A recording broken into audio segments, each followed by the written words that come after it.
So what's up mga kabadyak? Welcome ulit sa ating munting channel. Sa video na ating gagawin ngayon mga kabadyak ay related pa rin siya sa saranggola, no? Kasi wala naman tayong ibang maiba-vlog dahil panahon ngayon ng GCQ, so hindi tayo makakapag-ride mga kabadyak, no? So ganito, isipin nyo na lang na ito ay isang tutorial o kaya tips, dahil ang gagawin natin mga kapadyak ay gagawa tayo ng pulunan ng tansi. Panoorin nyo mga kapadyak hanggang dulo yung gagawin nating video ngayon, dahil maganda tong gagawin nating pulunan sa video natin gagawin. Dahil sa mga latest vlog natin mga kapadyak ay magawa tayo ng saranggola. So ngayon turuan ko naman kayo maggawa ng pulunan ng tansi. So ito yung ginagawa namin doon sa probinsya. So mahirap lang talaga dito kasi syempre nakikipagsapalaran lang tayo dito sa ibang lugar. So hindi tayo makakagawa ng magandang saranggola. So siguro pag nakalipat ako ng bahay, siguro makakagawa na tayo ng saranggola mga kapadyak. So panoorin nyo yung gagawin nating pulunan ngayon mga kapadyak. So tara, let's go! A few moments later. Yan. So sa paggawa ng pulunan ng tansi mga kapadyak, so kailangan natin ng kahoy. So kung meron kayong kahoy na ganito siya kakapal, so pwede na to. So meron naman kayong kawayan, so pwede din ng kawayan. So itong gagawin natin, itong 1x2 na kahoy. So kailangan mo ng gamit. So dapat meron kang martilyo, tapos meron kang pang putol ng ating kahoy kasi hahatiin natin ito mga kapadyak. Pero naputol ko na to siya ngayon lang kasi ganito siya kahaba. So pinutulan ko siya dahil maliit lang naman yung tansi na ilalagay natin. So hahatiin natin to siya, pero hindi ko na to siya gagamitin mga kapadyak dahil naputol ko na siya. So sa paghati nito gagamitin ko na lang yung kutsilyo. So kayang kaya naman to sa kutsilyo kasi 1/4 lang naman. So ganito mga kapadyak. So hahatiin natin. Pagkahati na nito, by the way nga pala mga kapadyak, kung bago ka pa lang sa channel na ito, ay pa-subscribe na po at pahit na rin ang notification bell para ma-notify ka sa mga bago nating video. So yun lang mga kapadyak. So paghati natin ito, so siyempre kukurtihan natin siya para medyo gumanda naman kasi mga lubak-lubak siya mga kapadyak So paghati ng ganon, so pagka nakurtihan na medyo maayos na, so saka natin siya pagdidikitin. So simulan na natin ang paghati mga kapadyak.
Na siya mga kapadyak, nahati na siya. So ganun yung paghati ko, pinupukpok ko siya para pumantay talaga yung pagano natin ng kahoy. So ito, kaya medyo lamang to konti kasi mas malalim siya dito.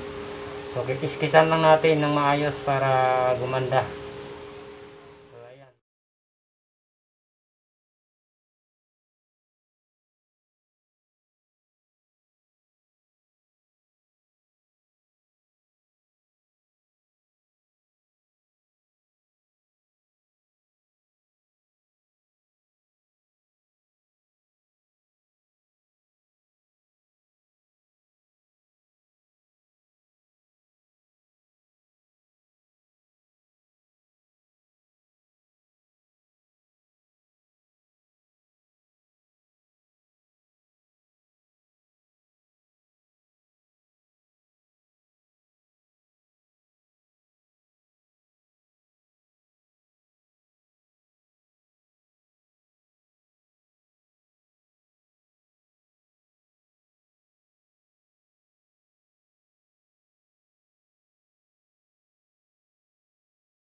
kalabasan mga kapadyak, so nakiskis na natin. So kahit hindi na gaano siyang makinis, basta natanggal mo lang yung pinaka ano niya, yung kung sa Bisaya pa yung pinaka yung grano ba ng kahoy, kasi meron kasi yung grano mga kapadyak eh. Kung halimbawa isang tuwid na pa ganun, so ayun yun, so natanggal na natin yung mga pinakasabit-sabit. So ganito ang gagawin natin mga kapadyak. So ganito. So ito, hindi ko na muna ito gagamitin. So yung isa ang gagamitin natin kasi maliit ang ngipin. So ito, yung pangputol ng bakal. Kasi maliit ang ngipin ito. So ang gagawin natin dito mga kapadyak, para pag ginanyan natin siya, hindi kagaya nito, meron siyang hindi siya plain. So meron siyang usli. Ayan, so sobrang laki. So, para mawala yung pinaka-usli niya, so ang gagawin natin mga kapadyak, kakanalan natin dito. So magkabilaan. Para pag dinikit natin pag ganon, so parang hindi siya usli, no? So wala kang makikita ba? So parang nakaganon pa rin siya. Pantay. So ganon, kakanalan natin siya mga kapadyak. Saka natin siya ipako. So ayan.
Na natin. So ganito yung sinasabi ko mga kapadyak, kapag pinag-abot mo itong dalawa, didikit mo na, so wala kang makikita puntol. So ganyan siya, oh, diba?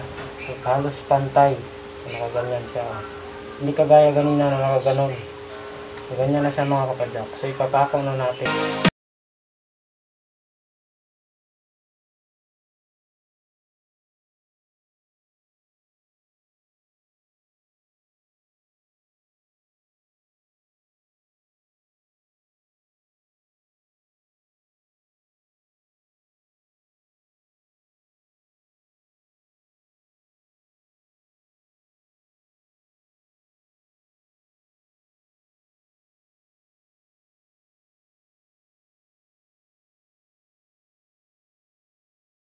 So ganito ang kalalabasan ng ating pulunan.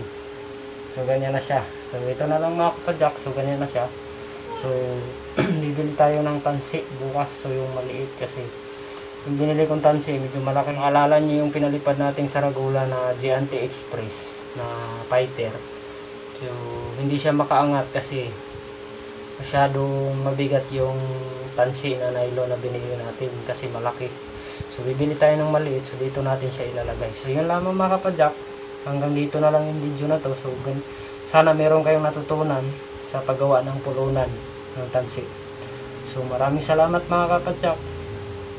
Please like and subscribe my channel.